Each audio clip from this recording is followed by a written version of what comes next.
I was getting calls from the school. My son's behavior had escalated in the classroom, causing many issues and disruptions throughout the class, which escalated that Friday afternoon on a school bus home. There was issues with shoving, punching other children, which led to a 3-day suspension on the school bus. My son has finally got in trouble on the bus enough to where he got actually kicked off the bus for 3 days because he was being a little bully. I had to try something different. Traditional timeout wasn't working. Today, my daughter is going to walk 5 miles to school.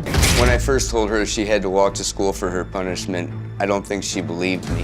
She didn't think I was going to follow through with making her walk to school. She needed to learn that not everything is a right. There are a lot of things in life that are a privilege. My daughter absolutely deserved to be walking. I feel like I shouldn't have done that. Are you still mad at Dad? No. I punished my children when they were growing up. I was fair, consistent, and forgiving. I think it's okay to spank children. If schools and parents can't control their children, there's a judge out there somewhere that will. A whooping is not child abuse. Research indicates Your spanking research is your not research useful. Says that, but Did you research prisons? He That's could have killed that's what's someone. wrong with society these days is everybody is so scared. No. We wouldn't They're make an so excuse scared for him. because they're worried about how everybody's going to perceive them for being a parent. You're humiliating your children. I know that you're coming from a good place, but the humiliation factor is long lasting. And you have cleanup to do after that. You may say no because they don't show that to you now. But you got to keep your eyeballs open because it's going to come. Today we were talking about parenting, and parenting always involves discipline. There's no question about it. But discipline is a way of instruction.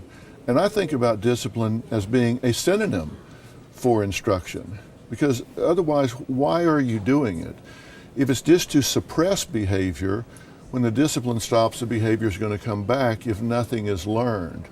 And that's why I have to say, so much of the country is okay with spanking. I'm not a fan of spanking because I don't think you learn as much as you do. Research tells us that you can affect change in behavior with other techniques, other things. And if you can get the child to put themselves in the position of the person that's been transgressed against or whatever rule has been broken and have to advocate for that, you're going to get much more change than if you just spank them. So if you can get them to, today we were talking about bullying, get them to take the bully's point of view, the bullied kid's point of view, and have to write about that or talk about that. Go look that person in the eye, hold them accountable, but make them understand by having to articulate and speak about it. They're going to take away a whole lot more than if you just start smacking them around, hit them with a belt, or even sticking them in a corner. Talk to them, communicate, and make them think. That's why I like having them write something